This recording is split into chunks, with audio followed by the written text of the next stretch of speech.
우리 유인물 받으셨죠? 이제 졸리는 시간이니까 숙제를 좀 하시면서 예, 우리 졸리는 이 졸음을 쫓아내도록 하겠습니다. 관찰 연습이라고 되어 있고요. 사도행전 1장 8절 말씀이 기록되어 있습니다. 우리 지난 시간에 관찰에 대해서 좀 이게 살펴보셨는데, 관찰은 성경에 있는 그대로를 성경에 뭐라고 기록되어 있는지를 찾아내는 것입니다. 건너뛰지 않고 모든 내용들을 하나하나 다 살펴보는 것을 관찰이라고 합니다. 이제 우리가 그 관찰을 할 때 정말 중요한 건 뭐냐면, 디모데후서 2장 15절에 있는 것처럼 잘 구분 짓는 것. 요거는 요쪽 편, 요거는 요쪽 편하고 정확하게 구분 지을 수 있는 그 어떤 능력이 필요합니다. 그래서 성경을 해석하려면 좀 선지식, 좀 그 지식적인 것들이 조금 필요합니다. 그래서 여러분들 그 교재에 보시면요, 12쪽에 보시면 이 관찰에 도움이 되는 책 해갖고 4권을 제가 소개하고 있습니다. 이렇게 구분된다. 구분이죠. 이렇게 구분할 수 있는 것. 이것은 어떤 내용이고, 교회와 이스라엘은 왜 구분해야 되며, 그런 것들은 왜 구분 지어야 되는지를 정확하게 알 수 있는 것들. 이렇게 구분된다. 그리고 성경 해석의 원칙 23가지. 이 책도 여기 그 안에 내용을 보시면요, 그 여러 가지 구분 지어서 분리해서 보아야 할 것들에 대해서 잘 설명해 주고 있습니다. 물론 모든 내용이 다 완벽하지는 않습니다. 하지만 우리에게 굉장히 많은 도움이 되니까 성경 해석의 원칙 23가지. 이 책에도 이렇게 구분되어서 볼 수 있는 것들이 나와 있고요. 그 다음에 나와 있는 게 구원에 관한 10가지 주요 용어 해설, 용어. 그러니까 이게 무슨 뜻, 이게 어떠한 그 뜻을 가지고 있는 단어인지를 알아야 우리가 구분 지을 수 있죠. 용어를 정확히 알아야 우리가 구분 지을 수 있는 것처럼, 우리 지금 12쪽에 맨 마지막 관찰에 도움이 되는 책 4가지를 제가 말씀드리고 있습니다. 그리고 마지막으로 성경의 핵심 용어 해설, 이렇게 4권의 책을 여러분들이 읽어보시면 그 안에서 용어들을 주로 많이 해설해 놓고 있습니다. 내가 그 같은 선지식이 있어야 성경을 읽을 때, 이거는 교회에 대한 내용이구나, 이거는 이스라엘에 대한 내용이구나, 이거는 성도들에 대한 내용이구나, 이거는 믿지 않는 자들에 대한 내용이구나 하는 것들을 구분 지을 수 있는 것이죠. 이게 안 되면 아무리 내가 열심히 최선을 다해도 한계가 있습니다. 그래서 이런 선지식이 조금 필요해서 제가 일부러 책을 9권을 가져다 이렇게 놨거든요. 잘 안 보시는 것 같아서 제가 앞에 갖다 놨으니까 한번 오셔서 보시고, 필요한 책들이 있겠구나 생각하시고, 이렇게. 교사는 공부를 하셔야 돼요. 교사인 만큼 알고 배우고 읽고 공부해야 가르칠 수 있습니다. 이거 기본이지, 교사인데 내가 공부를 안 하면 가르칠 수가 없어요. 교사는 반드시 공부를 해야 됩니다. 저도 지금까지 공부하고 있습니다. 계속 책을 읽고 또 계속해서 이렇게 배움을 하고 있습니다. 내가 배워야 가르칠 수 있기 때문에 계속 배우셔야 합니다. 그래서 기본적인 책들 몇 권을 갖고 왔으니까 한번 보시면서 하시면 좋겠습니다. 그래서 관찰은 왜 한다? 구분 짓기 위해서 하는 것입니다.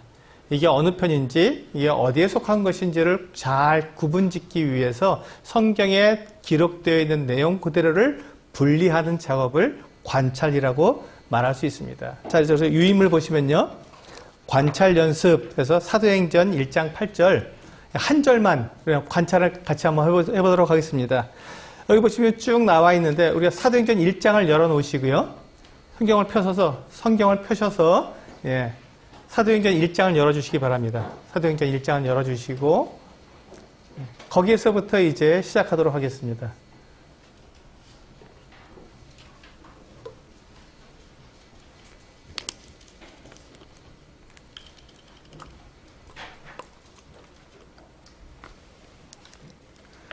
왜 사도행전 1장을 왜 여냐면 8절을 우리가 지금 그 관찰을 하겠지만 우리가 문맥 속에서 봐야 된다 그랬죠. 문장 속에서. 그래서 이제 우리가 사도행전 1장을 열어놓고 전후 구절이 왜 어떤 내용이 있는지를 알아야 8절이 무슨 내용을 담고 있는지 그 배경을 알 수 있기 때문에 사도행전 1장을 열어놓고 그때부터 시작하는 것입니다. 자, 우리 사도행전 1장 8절 같이 한번 읽어보시겠습니다. 시작. 오직 성령이 너희에게 임하시면 너희가 권능을 받고 예루살렘과 온 유대와 사마리아와 땅 끝까지 이르러 내 증인이 되리라 하시니라. 이거 너무 잘 아는 말씀이시죠?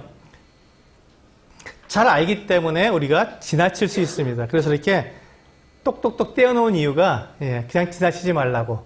오직 이것도 우리가 자세히 살펴봐야 할 낱말입니다. 오직을 자세히 살펴본다고요? 거기서 뭐가 나올까요? 그런데 이게 중요합니다. 오직이라는 말이 대단히 중요합니다. 이거 건너뛰면 해석이 안 됩니다. 그래요? 몰랐는데? 오늘 배우시니까 이제 아실 겁니다. 자, 오직, 그리고 이렇게 다 떼어놓은 이유가, 이렇게, 이유가 있는 것입니다. 다 이렇게 자세히 살펴보라고. 자, 거기서 살펴봐야 할 것이 1번 하고 밑에 1번부터 7번까지 나와 있죠? 1번이 배경입니다. 배경. 자, 사도행전 1장을 8절을 보는데 배경이 필요합니다. 그래서 저자가 누구인지, 또 이 사도행전을 읽는, 사도행전을 받은 수신인이 누구인지, 그리고 주제가 무엇인지에 대해서 우리는 배경적인 것들을 생각해 봐야 합니다. 이것은 어떻게 할 수 있죠? 성경을 많이 보면 알 수 있을까요? 물론 그럴 수도 있습니다. 근데 우리가 도움받을 수 있는 그런 사도행전 해갖고 이렇게 나와 있는 이렇게 그 사도행전에 대해서 이렇게 설명해 주고 있는 책들이 있습니다. 강해서라든지 주석서라든지 이런 책에서 얼마든지 볼 수 있고요. 네, 그렇게 해서 우리가 도움을 받을 수 있습니다. 자, 그 다음에 이제 우리 2번 보시면요. 제 1번은 제가 건너뛰겠습니다. 요거는 이제 책을 참조해 보시고요. 2번부터 보시겠습니다. 2번. 자, 2번에 뭐라고 되어 있죠? 같이 한번 읽어보세요. 시작. 예, 전후관계. 자, 8절을 우리가 지금 관찰하지만 8절만 똑 떨어져서 우리가 볼 수 없는 것이 문맥 안에 있기 때문에 그렇습니다. 자, 우리 그러면 사도행전 1장을 열었으니까 사도행전 1장에서 앞에서부터 한번 보아야 될 8절이 왜 나왔는지를 보여주는 그와 같은 내용이 네, 4절부터 한번 같이 읽어보시겠습니다. 자, 4절부터 8절까지 길지만 좀 읽어보시겠습니다. 시작. 사도와 함께 모이사 그들에게 분부하여 이르시되 예루살렘을 떠나지 말고 내게서 들은 바 아버지께서 약속하신 것을 기다리라. 요한은 물로 세례를 베풀었으나 너희는 몇 날이 못되어 성령으로 세례를 받으리라 하셨느니라. 그들이 모였을 때 예수께 여쭈어 이르되 주께서 이스라엘 나라를 회복하심이 이때니까 하니 이르시되 때와 시기는 아버지께서 자기의 권한에 두셨으니 너희가 알 바 아니요 오직 성령이 너희에게 임하시면 너희가 권능을 받고 예루살렘과 온 유대와 사마리아와 땅 끝까지 이르러 내 증인이 되리라 하시니라. 네, 여기서 보시면 이제 지금 이 8절 말씀이 나오게 된 배경이 뭐냐면 예수님께서 제자들에게 너희가 예루살렘을 떠나지 말고 여기서 아버지께서 주시는 것을 기다리라고 말씀하셨습니다. 그럼 너희가 성령으로 세례를 받을 것이다. 이 말을 들은 제자들이 생각해 보니까 제가 아까 말씀드렸죠. 예수님과 함께 있었던 유대인들, 이 제자들조차도 메시아에 대한 기다림이 이렇게 그 초림, 이렇게 십자가 달려 죽으시고 이렇게 부활하시고 승천하시는 이런 모습보다는 왕권을 가지고 와서 나라를 회복하는 권능과 능력으로 오시는 그 메시아를 기다렸다고 말씀드렸는데 바로 그 내용입니다. 이제 그렇다면 예수님, 주님, 지금까지 우리가 기다렸던 그 날 이스라엘 나라가 로마의 지금 식민지 상태에 있었는데 이제 로마를 무찌르고 이스라엘 나라가 회복될 그때가 바로 이때니까 하나님께서 성령을 보내주시니 그 능력과 그 하나님의 기이한 기적들이 일어나서 드디어 이제 우리가 이 로마를 몰아내고 이스라엘 나라가 이제 독립해서 이 메시아 왕국을 만드는 때가 바로 이때입니까? 라고 그들이 기대에 차서 물었습니다. 그때 주님께서 이제 말씀하셨습니다. 7절에 보니까 때와 시기는 아버지께서 자기의 권한에 두셨으니 너희가 알 바가 아니야. 그런 거에 신경 쓰지 말아라. 하나님께서 근데 하나님께서 그것은 다 정한 대로 가는 거고, 그 다음에 8절에 딱 들어오면서 오직 이렇게 말씀하고 있습니다. 이 오직이라는 말을 영어 성경으로 우리 영어 다른 언어니까요. 영어 성경으로 보면 but 이렇게 되어 있습니다. 잘 아시죠? but이라고 하는 그 접속사는 우리가 역접이죠. 반대. 그러나 이런 뜻입니다. 근데 우리가 그러나로 번역하지 않고 오직 이렇게 번역했기 때문에 이게 역적 관계라는 것을 잘 알지 못하고 그냥 이렇게 해라 이렇게 생각하고 오직이라는 말을 건너뛰는데, 이 오직이라는 말은 지금 앞에 있는 너희가 지금 관심을 가지고 있고 너희가 기대하고 있는 하나님께서 이스라엘 나라를 회복할 그때가 이때니까는 거기에 관심 갖고 있는 그런 것과 관계없이 그것은 너희 다 잊어버리고 하나님께 맡겨두고 너희는 이렇게 해라 하고 그러나 하고 시작하는 것입니다. 이게 굉장히 중요하죠. 앞뒤 문장에 지금 문맥 가운데서 완전히 새롭게 다시 시작하는, 전혀 앞의 문장과 관계없이 새롭게 시작하는 거기 때문에 오직 이건 굉장히 중요합니다. 우리는 무엇에 관심이 있습니까? 내가 먹고 마시고 우리 교회가 얼마큼 성장하고 또 내가 얼마큼 또 내 장래 여러 가지 문제들이 내가 어떠한 삶을 살아갈 것인지 이런 것들에 굉장히 관심이 많고 궁금합니다. 근데 주님께서는 그런 것들에 대해서 그런 것들에서 너희가 너무 몰두해 있지 말고, 그건 하나님께서 다 우리를 알아서 우리들에게 때에 맞게 우리를 인도해 가실 테니까 오직 그런 것들에 신경 쓰지 말고 그 다음에 나오는 성령이 너에게 임하시면 하고 지금 말씀하고 있는 것입니다. 자, 이제 배경 나왔고 전후관계 나왔죠. 그 다음에 6절에서 뭐가 나왔죠? 제자들의 질문이 나왔죠. 이때 이스라엘 나라를 회복할 때가 이때입니까? 하고 물었습니다. 그 관계에 의해서 예수님께서 이렇게 대답하신 것입니다. 자, 이제 그렇다면 지금부터 이제 거기 보시면 이제 상황, 등장인물, 동사의 시제, 그리고 원인과 결과, 지명 이런 것들을 한번 보인 대로 써보세요. 제가 이제 2번까지는 우리 같이 했습니다. 3번, 4번, 5번, 6번, 7번에 있는 내용들을 한번 이렇게 여러분들이 옆에다가 기록해 보시기 바랍니다. 자, 어떤 상황이었는지 제가 지금 배경을 설명드렸죠? 그런 상황에 대해서 기록해 보시고요. 등장인물, 제가 이게 사람이 대단히 중요하다 그랬죠? 누가 나오는지, 그리고 해서 말하는 이 대명사 너희가 누구인지, 그 다음에 동사, 여기서 동사가 어떤 게 있는지, 그 동사가 나올 때는 반드시 시제와 과거인지, 현재인지, 미래인지, 이런 부분이 중요하지 않습니까? 그러니까 동사를 쓰시면서 그 옆에 괄호해 놓고, 과거면 과거, 현재면 현재, 미래면 미래, 이렇게 시제까지 적어 놓으시면 좋겠습니다. 그 다음에 어떤 원인이 있고 그 결과가 어떻게 나타났는지, 사도행전 1장 8절이라는 이 한 절 내에 이게 다 들어있는 거예요. 지명은 어떤 것들이 나와 있는지, 장소가 중요하다 그랬죠.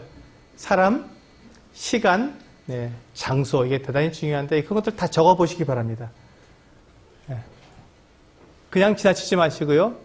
아주 작은 것 하나라도 놓치지 마시고 완전히 다 적어보시면 좋겠습니다. 자, 등장인물 누가 있죠? 성령이 있고요. 또 너희가 누구죠? 제가 풀어 그랬죠. 대명사는 반드시 다 풀어야 되는데 너희가 누굽니까? 누구요? 제자들이죠. 주님과 제자들이 함께 나왔으니까 제자들입니다. 다음에 또 누가 나오죠? 나가 누굽니까? 그래서 예수님의, 그다음에 마지막으로 증인, 증인이라는 사람들이 나오죠. 이 증인이 누구죠? 제자들이요, 제자들. 자, 제자들이고요.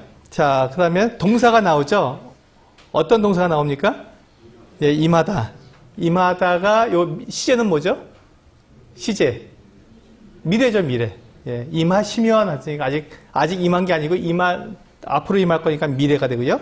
그 다음에 받고, 그것도 역시 미래가 되겠죠. 아직 임한 게 아니니까요. 또 뭐가 있죠? 예, 되리라. 예, 이르러, 되리라. 다 동사죠. 다 시제가 전체가 다 어떻게 됩니까? 시제가 다 미래죠. 미래형으로 되어 있습니다. 자, 원인과 결과가 있습니다. 어떤 원인이 있죠? 예, 성령이 임하시는 것이 원인이 되죠. 성령이 임하시게 되면 그 다음에 뭐가 된다고요? 결과가 뭐죠? 예, 제일 먼저가 권능을 받는 것이 있습니다. 권능을 받아야 된다. 그 다음에 예, 증인이 되리라. 증인이 되리라 하는 것입니다. 그러니까 증인이 되어야 한다입니까? 아니면 증인이 될 것이다입니까? 예, 될 것이다죠. 그러니까 이것은 내가 증인이 되려고 애쓰는 것이 아니라 자연스럽게 내가 증인이 이미 되어지는 것이죠. 왜? 성령께서 임하셨기 때문에 그 결과로 내가 증인이 되어버린 거예요. 성령께서 나를 그렇게 이끌어 가시는, 만들어 가시는 것이죠. 우리가 사도행전 1장 8절을 읽을 때 이 동사에서 원인과 결과를 볼 때 이 부분을 우리가 많이 간과할 때가 있습니다. 우린 증인이 되어야 합니다. 성경하고 좀 다르죠, 해석이. 증인이 되어야 합니다. 맞습니까? 아니면 증인이 될 것입니다가 맞습니까? 네, 될 것입니다가 맞습니다. 우린 증인이 내가 내 힘으로 증인이 되려고 막 애쓰는 게 아니라 내가 성령이 나에게 임하시게 되면 그 성령의 이끌리심에 의해서 자연스럽게 내가 증인이 되어 있어야 하는 것이죠. 되는 것이죠. 자연스럽게. 내가 애쓰는 것이 아니라 그냥 자연스럽게 내가 증인이 되어 있는 거예요. 그래서 내가 현재 있는 그 지역에서 내 친구들에게도 증인이 되고 내 가족들에게도 증인이 되고 이렇게 내가 애쓰는 것이 아니라 자연스럽게 나도 모르게 막 내가 예수 그리스도를 이렇게 전하고 있는 것이죠. 그것을 보고 그것이 바로 이제 이 원인과 결과입니다. 자, 그다음에 지명이 나옵니다. 마지막으로 지명 어디가 나오죠? 예루살렘이 나옵니다. 또 온 유대가 나옵니다. 지금 1장 8절에 나온 너희라고 하는 사람들은 어떤 사람들이죠? 유대인들이죠. 유대인들이기 때문에 예루살렘에서 증인이 되는 것 문제 없습니다. 온 유대에서 증인이 되는 것 문제 없습니다. 그런데 사마리아가 나옵니다. 사마리아에서 증인이 되는 것은 좀 글쎄요 하고 퀘스천 마크가 달립니다. 사마리아까지 가서 증인이 될 것이라고요? 그게 가능할까요? 이렇게 이제 제자들은 아마 그렇게 생각했을 것입니다. 마지막으로 어디가 나옵니까? 땅끝. 이방인들에게 가서 증인이 될 것이다. 우리가 유대인들인데 어떻게 땅끝까지 가서 이방인들에게 증인이 될 것이라고요? 궁금합니다. 이렇게 되겠죠. 그런데 사도행전 전체를 쭉 보면 하나님께서 어떻게 합니까? 그렇게 인도에 가시는 것을 볼 수 있습니다. 베드로가 이제 사도행전 10장에서 고넬료의 집에 가게 되는데 베드로가 고넬료의 집에 가려고 막 애쓰지 않습니다. 근데 하나님께서 이 베드로에게 환상을 보게 하시고 또 고넬료의 집에서 온 종들이 베드로를 불러서 천사가 이와 같은 일들을 고넬료에게 말하기 때문에 오셔서 고넬료의 집에서 말씀해 주십시오 했을 때 자연스럽게 베드로가 고넬료의 집에 가서 증인이 되어지게 되는 이와 같은 모습들이 나타나면서 이방인들에게 복음을 전할 길이 열려버리고 그 다음에 또 13장에 가서 성령께서 바울과 바나바를 따로 세우셔서 그들과 전도 여행을 다니게 하시고 그래서 유대인의 회당에 들어가서 복음을 전하는데 그들이 거절하니까 이방인들에게 가서 복음을 전하게 되는 자연스러운 이 같은 모습들을 보면서 계속 그 바울 일행을 또 2차 전도 여행 때 무시아에서 건너와서 우리를 도우라고 하는 마게도냐 사람들의 환상을 보면서 유럽으로 건너가게 돼서 이렇게 복음을 땅끝까지 가서 복음을 전하게 되는 이런 모습들이 자연스러운 모습으로 나타나게 됩니다.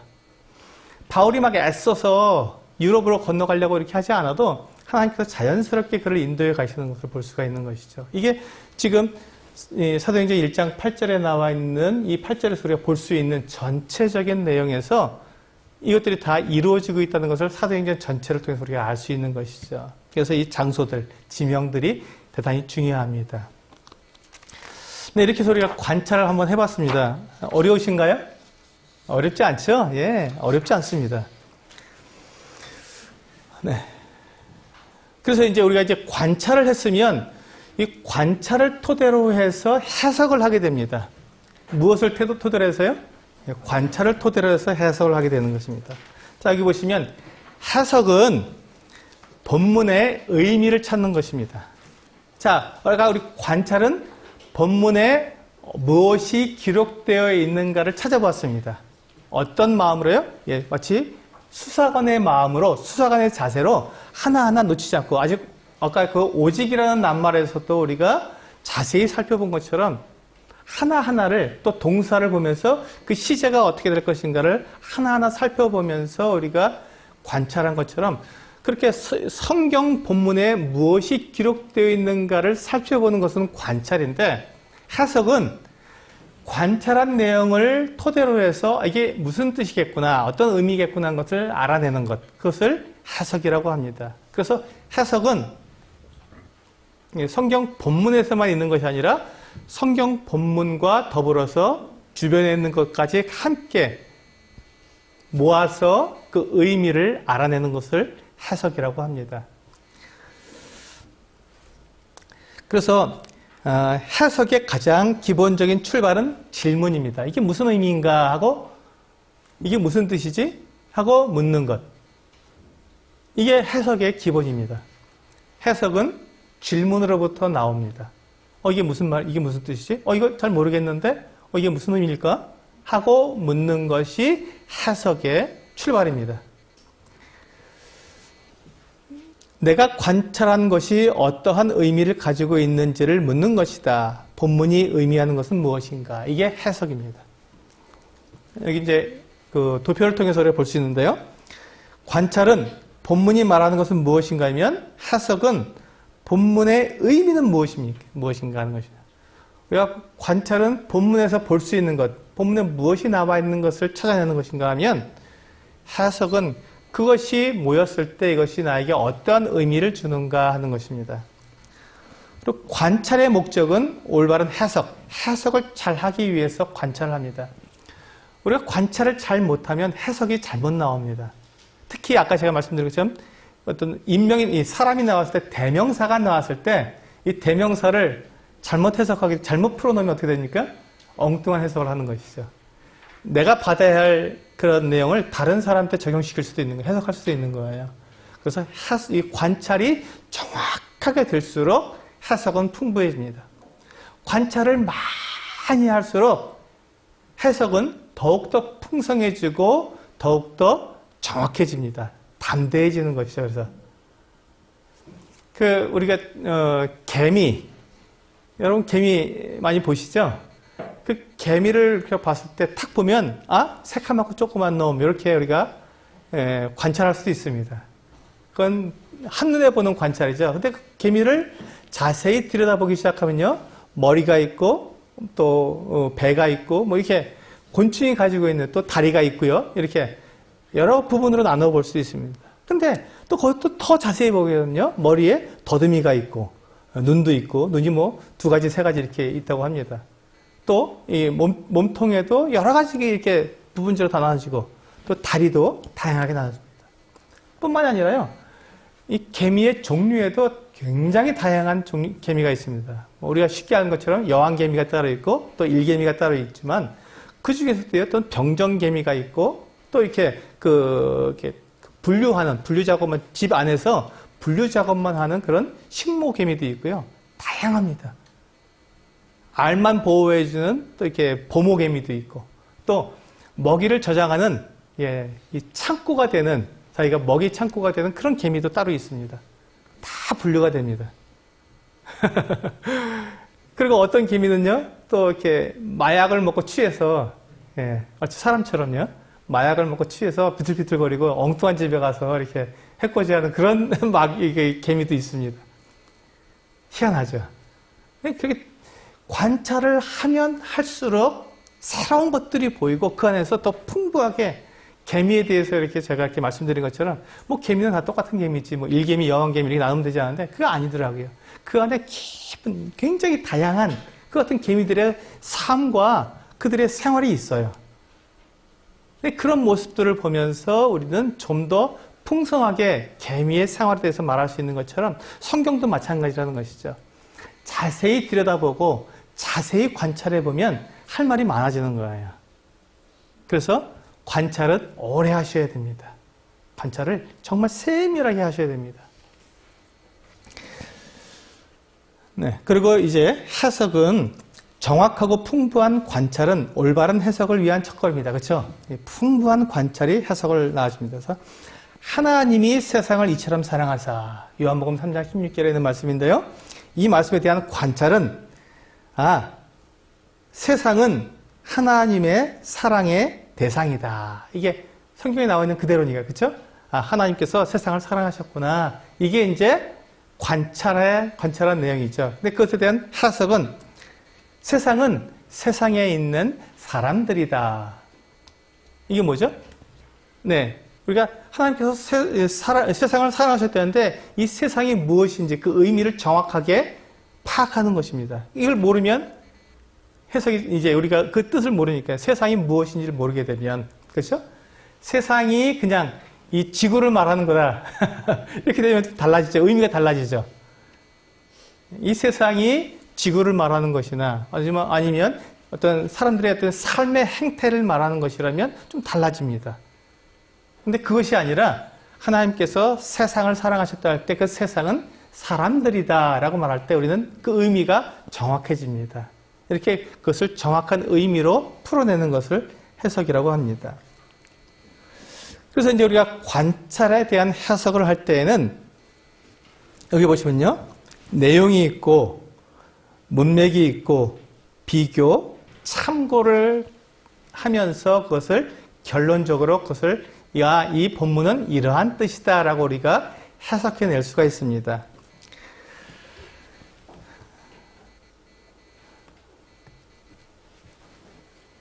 네, 우리가 이제 뒤에 그 뒷장에 보시면요.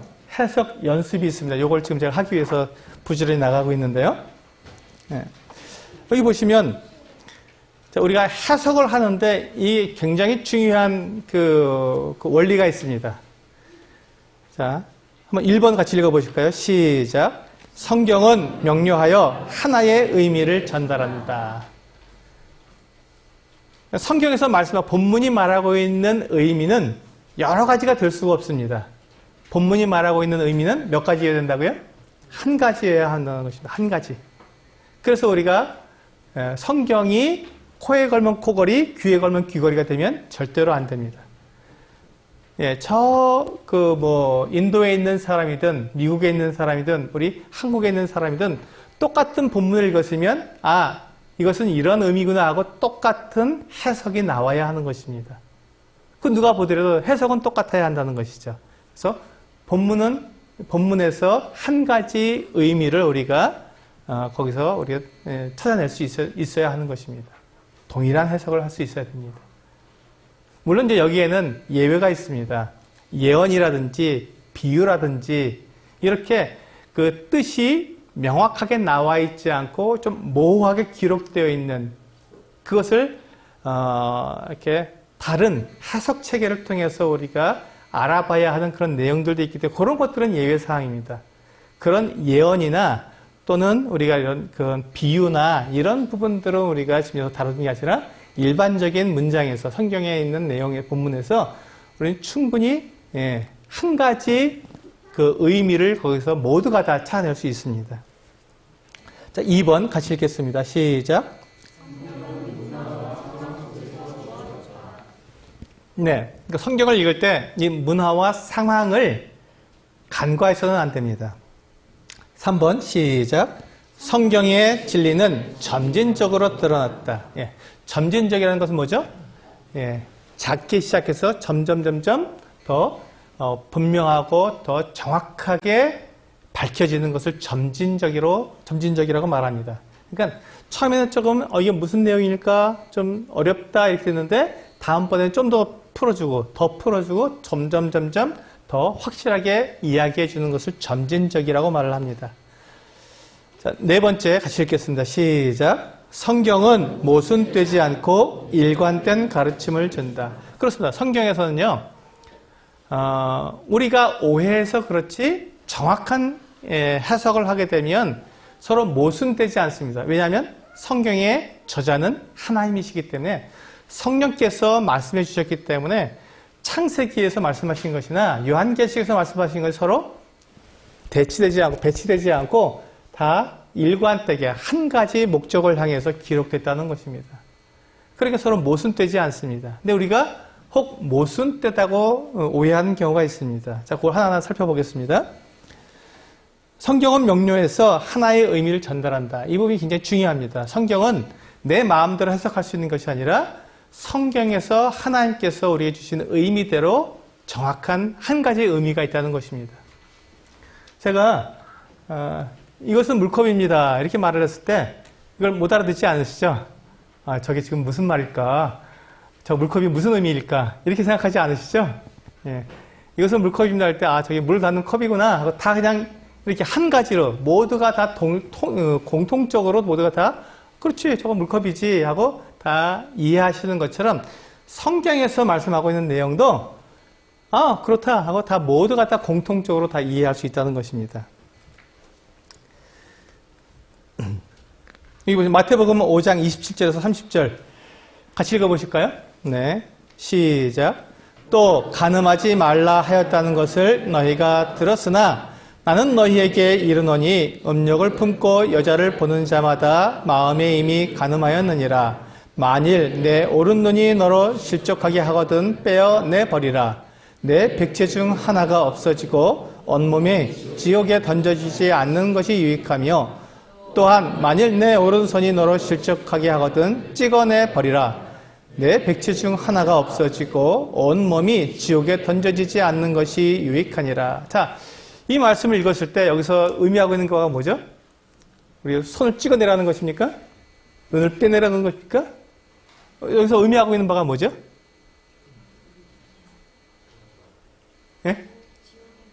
예. 죄를 짓고 지옥에 던져지지 말라는 것이잖아요. 지옥에 가지 않았으면 좋겠다. 지옥에 가지 말아라. 이 의미가 분명하죠. 그런데 이 의미, 여기에서 이 본문을 가지고 범죄하면 손을 잘라내라. 범죄하면 눈을 빼내라 하고 그렇게 법칙을 만든다면 어떻게 되겠습니까? 그럼 무리하게 되는 것이죠. 그건 아니죠. 여기서는 지금 그 말씀을 하고 있는 게 아니니까. 지옥에 던져지지 않아야 한다는 것을 지옥의 두려움을 말씀하고 있는 것인데 그것을 죄를 범하면 손도 잘라내고 눈도 빼야 된다 이렇게 말하게 되면 이 본문의 의미를 잘못 해석하게 된 것이죠. 이해가 되시죠? 네. 그래서 누구든지 이 본문을 읽으면 그것은 지옥에 가지 말라는 것이고 지옥의 두려움을 설명해 주고 있는 것이지 손을 잘라내는 것은 아니다 이렇게 했는데 어떤 분들은 이 말씀을 보고 여기서 잘라내려 했으니까 잘라내야 된다 이렇게 법칙을 세우는 분들도 있습니다. 이슬람에서는 그렇게 가르치죠. 손을 잘라야 된다. 범죄하면 손을 잘라야 된다. 눈을 빼내야 된다. 이렇게 가르치기도 합니다. 그러니까 이게 이제 거기서 잘못된 해석이 나오는 것입니다. 두 번째, 성경은 문화와 상황 속에서 주어졌습니다. 우리 시편 24편 6절에서 10절에 있는 말씀인데요. 같이 한번 읽어보시겠습니다. 시작. 문들아 너희 머리를 들지어다. 영원한 문들아 들릴지어다. 영광의 왕이 들어가시리로다. 영광의 왕이 누구시냐? 문들아 너희 머리를 들지어다. 영원한 문들아 들릴지어다. 영광의 왕이 들어가시리로다. 누구시냐? 만군의 여호와께서 곧 영광의 왕이시로다. 우리 이 말씀을 읽었을 때 이해가 잘 되십니까? 문들아 머리를 들어라 이렇게 이 찬양 굉장히 유명한 찬양이지 않습니까? 근데 우리가 이 찬양을 부르면서도 도대체 이게 무슨 뜻인가 하는 것입니다. 영원한 문들아 들릴지어다. 영광의 왕이 들어가신다. 근데 이것은 이제 이 배경, 문화, 역사를 우리가 알지 못하면 이게 이해가 안 되는 시편입니다. 이건 지금 지금 현재 예루살렘 그 성을 말하고 있는 건데요. 예루살렘이 되기 전에 그 예루살렘은 여부스 성이었습니다. 여부스 족속의 성이었습니다. 그것을 이제 다윗이 여부스 족속을 침공해서 그 수로를 타고 들어가서 침공해서 거길 점령했습니다. 그리고 이제 그것을 예루살렘 성을 다윗성으로 만들게 됐는데요. 그러면서 그 다윗성이 되어서 그 다윗성에 그 법궤를 가지고 들어오게 했습니다. 근데 이 법궤가 들어오는데 이 법궤가 들어올 때 그 여부수 족속이 세웠던 그 성벽, 성문들이 좁다. 만군의 여호와가 들어오시는데 이 좁은 문에 이 좁은 벽을 가지고 감당이 되느냐? 허물어라. 문을 더 크게 넓혀라. 그리고 영광의 왕이 들어오신다. 하고 그렇게 말을 하는 것입니다. 그러니까 사람들이 말을 합니다. 아니 도대체 지금 그 법궤, 들어오시는 그 왕이 누구신데 도대체 이렇게 문도 다 넓혀야 되고 벽도 다 허물어서 길을 넓히라고 하는 것입니까? 그게 이제 영광 있는 왕이 누구시냐 이렇게 묻는 것입니다. 사람들이 그때 강하고 능한 여호와시요 전쟁에 능한 여호와시로다 하면서 이 하나님이 이 법궤가 들어오기 때문에 여부수 족속에 세웠던 그 성벽을 헐고 여부수 족속이 자기들 사람들을 위해서 지어놓은 그 성문 그것을 더 넓히라는 것입니다. 그래서 문들도 다 들고 다 넓혀서 하나님 영광의 왕이 들어오시도록 다 넓혀라 이런 뜻으로 시편 24편이 기록된 것입니다. 그걸 생각하면 굉장히 가슴이 뜨거워지고 이 하나님이 그 승리하신 하나님 여부수 족속을 물리치시고 그 능력 가운데서 또 종기 가운데서 성으로 들어오시는 이 하나님의 모습을 우리가 상상하면서 이 찬양을 함께 이렇게 뜨겁게 부를 수 있는데 이게 이 자체만 보면 도대체 이게 무슨 뜻인가 하는 이와 같은 생각이 들기도 합니다. 그래서 이렇게 성경은 이와 같은 문화와 역사와 그 상황 속에서 우리는 이해해야 한다는 것이죠.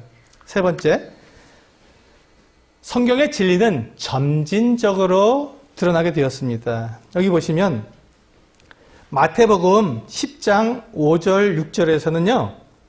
예수께서 이 12명의 제자를 보내시면서 명하여 이르시되 이방인의 길로도 가지 말고 사마리아인의 거울에도 들어가지 말고 오히려 이스라엘 집에 잃어버린 양에게로 가라 이렇게 말씀하셨습니다.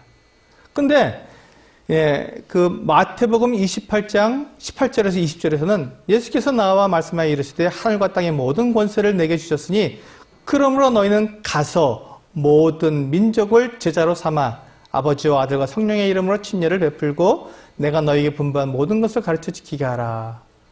볼지어다 내가 세상 끝날까지 너희와 항상 함께 있으리라 하시니라. 그래서 보시면 아니 앞에서는 이방인의 길로 가지 말라고 그냥 이스라엘의 잃어버린 양들에게만 가라고 이렇게 딱 한정시키셨는데 28장에 넘어와서는 모든 족속으로 가서 제자를 삼으라고 하셨습니다. 그럼 이게 서로 모순된 거 아닌가 이렇게 생각할 수 있는데 이건 점진적으로 보셔야 합니다.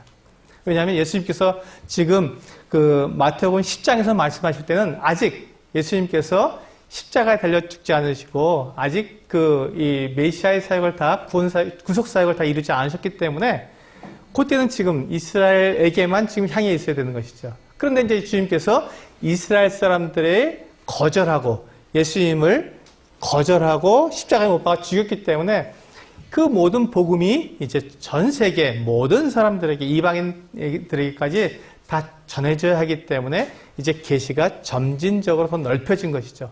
유대인뿐만 아니라 유대인에게서 온 땅의 모든 족속으로 이제 넓혀진 것을 우리는 여기서 볼 수가 있습니다.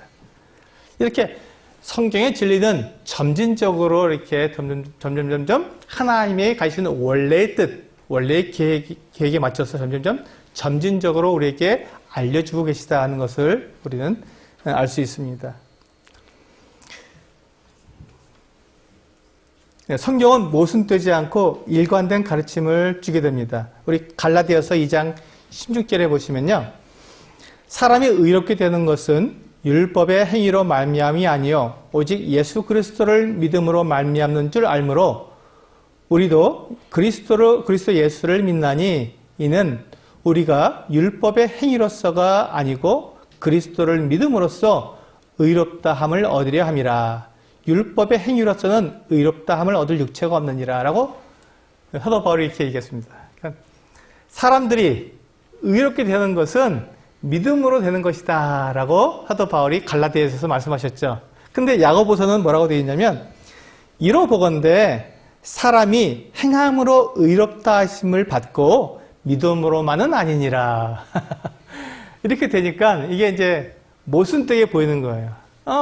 바울은 사람이 의롭게 되는 것은 율법의 행위가 아니라 믿음으로 된다 그랬는데 야고보서에서는 믿음으로만 아니라 행위로서 행함으로 의롭다 하시는데 이게 서로 잘못된 거 아니냐, 서로 다른 이게 모순된 거 아니냐 이렇게 이제 볼 수가 있는 것이죠. 그래서 이제 그 마틴 루터는 야고보서는 쓰레기 성경이다 이렇게까지 얘기했습니다. 왜냐하면 믿음으로가 아니라 행위로 의롭다 하심을 받으라 했기 때문에 야고보서는 찢어버려야 된다 이렇게까지 말했습니다. 이게 종교개혁자들이 오해한 거죠. 잘못 알게 된 것이 잘못 이해했던 것입니다. 그래서 지금 여기서 말하고 있는 것은 이 갈라디아에서는 율법의 행위로 우리가 의롭다 하심을 받는 것이 아니라 믿음으로 우리가 하나님께로부터 칭의, 우리가 의롭다 하심을 받는 것을 말하는 것인데 야고보서에서는 무엇이죠? 그렇게 믿음으로 우리가 의롭다함을 받은 사람이라고 말한다면 그 자기의 그 의롭다함을 받은 내가 의롭다함을 받은 그것을 행위로 나타내라는 것이 증명해 보이라는 것입니다. 그러니까 앞에서는 갈라디아에서는 의롭게 되는 방법 그것을 말씀하셨으면 야고보서에서는 내가 의롭게 되었다면 그것을 증명해 보이라는 것입니다. 갈라디아에서는 내가 의롭게 되었다. 야고보서에서는 난 이렇게 의롭게 된 사람인 이렇게 산다 하는 것을 보이라는 것이죠. 그러니까 그 내가 가지고 있는 그 의로움을 나타내 보이려면 행위가 필요하다는 것이죠. 그래서 그래서 지금 야고보서에서는 그래서 행위를 말하는 것이고 이 갈라디아서에서는 율법을 통해서 의롭게 되는 것이 아니라 믿음으로 우리가 의롭게 된다는 것을 얘기해 주는 거니까 목적이 다른 것이죠. 전혀 다른 관점에서 이야기하는 것이니까 이게 모순된 게 아니라 상호 보완적으로 이야기해 주는 것입니다. 그러니까 이 부분은 굉장히 중요합니다. 많은 경우에 우리가 성경을 오해하는 경우가 바로 이런 경우인데요. 우리가 믿음으로 의롭다함을 얻게 됩니다. 우리가 구원받을 때 믿음으로 구원받지 않습니까? 근데 구원받은 사람은 그러면 어떻게 살아야 하는 것인가? 이 부분에 대해서 우리는 분명한 성경의 인도하심을 받아야 됩니다. 정확하게 우리가 교훈을 받아야 되는데 종종 우리는 믿음으로 구원을 받았기 때문에 우리의 믿음, 그 구원받은 사람의 삶조차도 행위는 필요 없고 그냥 믿기만 하면 된다고 이렇게 생각하는 경우가 있습니다. 그건 잘못된 것입니다. 우리가 구원은 믿음으로 받지만 구원받은 사람이 하나님을 위해서 살아가는 것은 행위로 살아가는 것이죠. 그래서 구원받는 것은 믿음으로 되지만 삶은 행위로 나타내야 되는 것입니다. 그래서 우리는 성경에서 헌신도 나타나고 있고요. 또 우리는 그 희생도 나타나 있고 사랑도 드러나 있고 또 우리가 열심을 내라는 말씀도 있고요. 이런 것들이 다 상호 보완적으로 있는 것이지 한쪽으로 치우쳐 있는 것이 아닙니다. 근데 이런 것들을 우리가 정확하게 해석해낼 수 있어야 된다는 것이죠. 성경은 모순되지 않고 모든 것이 다 일관된 가르침을 준다는 것을 우리는 알아야 하는 것입니다. 자, 우리가 이와 같은 것들을 생각해 본 다음에 우리 해석 연습을 한번 해볼까요?